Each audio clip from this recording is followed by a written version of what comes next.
नमस्कार दोस्तों, आज की इस वीडियो में हम चक्रवृद्धि ब्याज निकालना सीखेंगे। चक्रवृद्धि ब्याज को हम सूत्र के माध्यम से भी सीखेंगे और ट्रिक से माध्यम से भी सीखेंगे। ट्रिक इतनी ज़बरदस्त है कि आप 1-2 सेकंड में आंसर दे सकते हैं।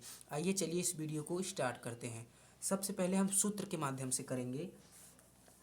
पहले हम सूत्र से करेंगे। सूत्र क्या है दोस्तों? सूत्र के लिए हमें पहले मिश्र धन ज्ञात करना होता है। तो मिश्र धन का फार्मूला होता है मिश्र धन बराबर मूलधन को हम लिखते हैं पी मतलब होता है प्रिंसिपल अमाउंट, मतलब प्रिंसिपल जो मूलधन है, और 1 प्लस रेट बटे में 100 पावर में टाइम।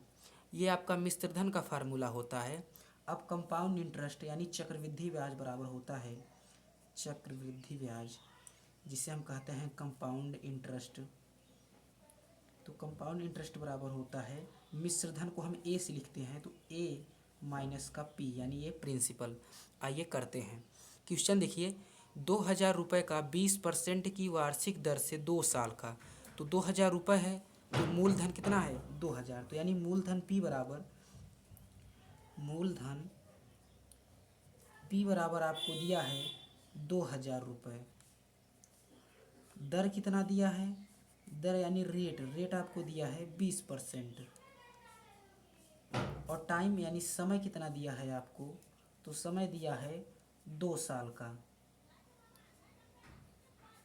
आइए अब सूत्र में बैठाते हैं मान और ज्ञात करते हैं।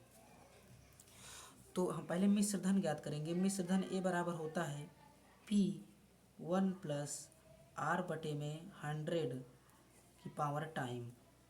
पी क्या है? पी आपका 2000 रुपये है, तो 2000 1 रेट आपका कितना है 20 है बटे में 100, और पावर में कितना है टाइम कितना है 2।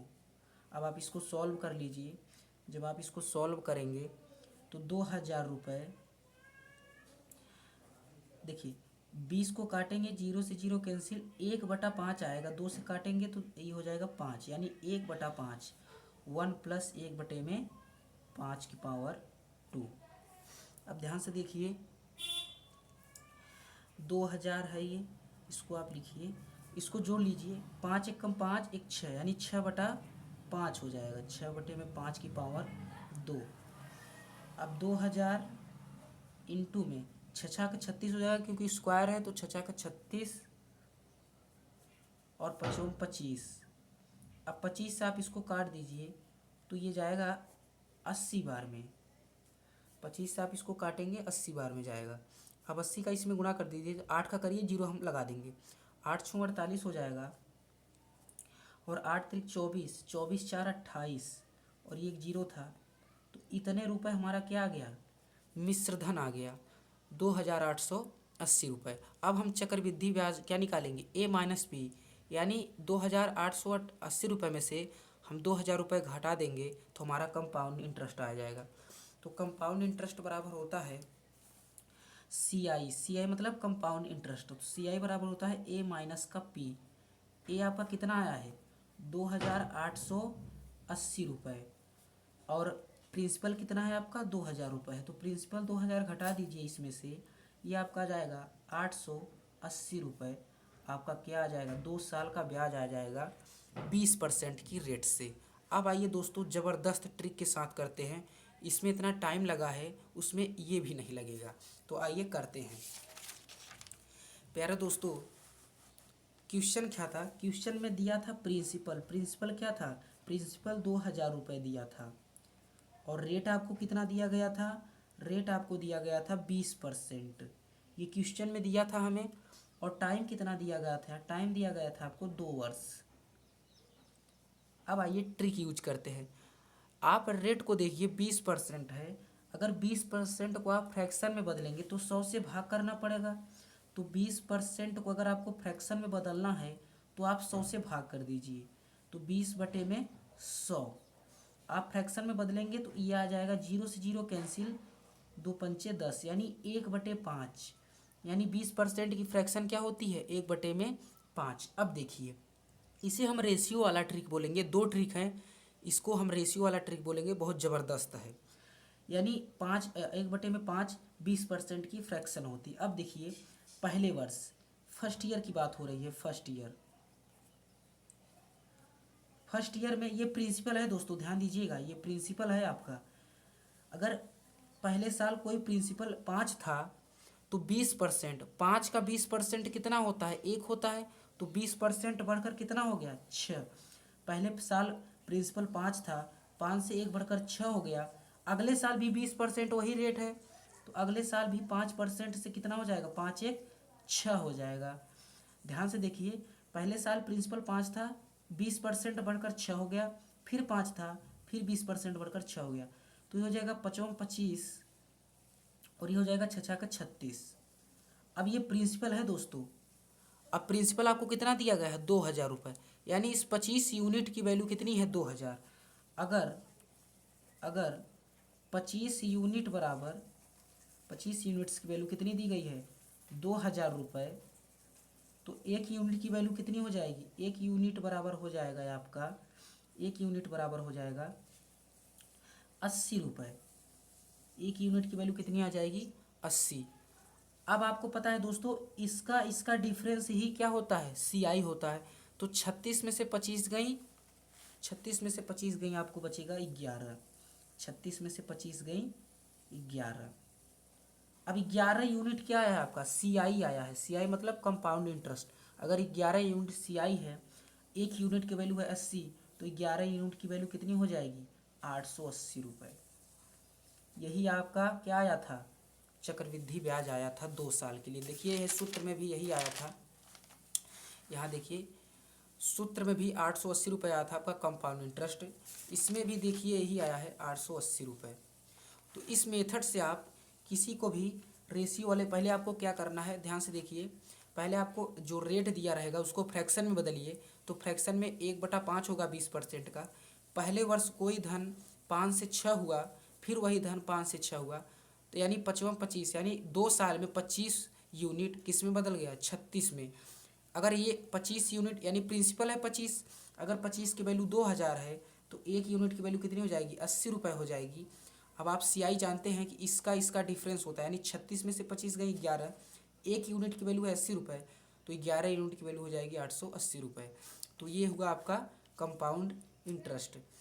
ये आपका मिश्रधन है। अगर आपसे कोई मिश्रधन पूछे तो 80 में 36 का मल्टीप्लाई कर दीजिए, मिश्रधन आ जाएगा। इस तरह आप किसी को भी निकाल सकते हैं। आइए कि हम इस पर एक क्वेश्चन और करते हैं, ज़्यादा समझ में आएगा। प्यारा दोस्तों, अगर हम प्रिंसिपल मान लें, कितना प्रिंसिपल मान लेते हैं हम, 5000 रुपये। ध्यान से देखिए, एक हम एग्जाम्पल कर रहे हैं एक और। प्रिंसिपल अगर हम 5000 रुपये मान लें और रेट आपको कितना दे दिया जाए, रेट आपको दे दिया जाए 10%, और टाइम आपको दे दिया जाए मान लीजिए 2 साल। टाइम चलिए 3 साल लेते हैं, इस बार 3 साल ले लेते हैं, टाइम इस बार 3 साल ले लेते हैं। अब प्यारे दोस्तों, 10% को आपको पहले क्या करना है, फ्रैक्शन में बदलना है। तो 100 से भाग करना पड़ेगा। तो 100 से आप भाग कर दीजिए, 100 से काटेंगे हो जाएगा 1/10।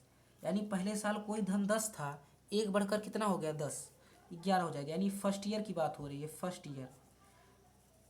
ईयर में कोई धन 10 था, अमाउंट कितना था, 10 था। 10 से 10% बढ़कर, यानी 10 का 10% 1 होता है, तो 10% बढ़कर 11 हो गया। अगले साल भी कोई धन 10 से 11 हुआ, फिर 3 साल का ब्याज निकालना है। तो 3 साल में 10 से कितना हो गया, 11। यानी कोई धन, अब इसमें गुणा कर दीजिए, 10 दहमा 100 होगा, 100 का 10 में करेंगे 1000 होगा। यानी 3 साल में कोई धन 1000 से 11 में 11 का करेंगे तो 121 आएगा, 121 में 11 का करेंगे तो 1331 आएगा। यानी कोई धन 1000 रुपये से कितना हो गया, 1331। अब आपको पता है ये प्रिंसिपल होता है, 1000 क्या होता है, प्रिंसिपल, और प्रिंसिपल आपको कितना दिया गया है, 5000 रुपये दिया गया है। अगर 1000 बराबर, ध्यान से देखिए, अगर 1000 यूनिट है ये, अगर यूनिट 5000 को दिखा रहा है, 1000 यूनिट अगर 5000 को दिखा रहा है, तो 1 यूनिट किसे दिखाएगा, 5 रुपये को दिखाएगा। 1 यूनिट किसे दिखाएगा, 5 रुपये को। अब आपको पता है कि ये मिश्रधन है। अब मिश्रधन और मूलधन का डिफरेंस ही क्या होता है, CI होता है। तो CI बराबर हो जाएगा, कंपाउंड इंटरेस्ट बराबर होगा 1331 माइनस का 1000, बचेगा ये 331। अब आपको पता है 1 यूनिट की वैल्यू कितनी है, 5, तो 5 यूनिट, इतनी यूनिट की वैल्यू कितनी हो जाएगी, 5 से मल्टीप्लाई कर देंगे, 5 एकम 5, 5 तिहाई 15, 5 तिहाई 15 एक 16, तो इंटरेस्ट कितना आएगा 2 साल का, सॉरी 3 साल का, ये आ जाएगा 1655 रुपये। यानी आप देखिए ध्यान से, इसको भी देख लीजिए, 5,000 आपका प्रिंसिपल था, रेट था 10%, टाइम था 3 साल, 10% की फ्रैक्शन होगी 1/10। अब फर्स्ट ईयर में कोई धन 10 से 11 हुआ, अगले साल भी कोई धन 10 से 11 हुआ, क्योंकि रेट्स हर साल समान है, 10% है। अगर यहाँ रेट अलग अलग होती ना, उसको भी फ्रैक्शन में बदल के कर लेते। इसको हम अगली वीडियो में क्लियर करेंगे कि अगर रेट हर साल बदलती रही, जैसे पहले साल 10% रही, अगले साल 20% हो जाए तो क्या होगा। लेकिन अभी रेट समान है, तो हमें रेट समान लेकर चलना पड़ेगा। यानी कोई धन 10 था, 11 हुआ, फिर अगले साल 10 था, 11 हुआ, तो 3 साल में इस तरह 1,000 से कितना हो गया 1331। अब आपको पता है ये अमाउंट है, ये प्रिंसिपल है। अगर अमाउंट में से प्रिंसिपल को घटाया जाता है तो क्या निकलता है, CI निकलता है, और CI आपको 331 यूनिट आई है। तो अगर 5 से मल्टीप्लाई कर देंगे, क्योंकि एक यूनिट की वैल्यू आपको 5 रुपये है, तो 5 से मल्टीप्लाई करने पर 1655 रुपये आपका क्या हो जाएगा, कंपाउंड इंटरेस्ट हो जाएगा। आई होप आपको ये वीडियो अच्छी लगी हो, तो प्लीज़ वीडियो को लाइक करिए और चैनल को सब्सक्राइब करिए। जय हिंद दोस्तों।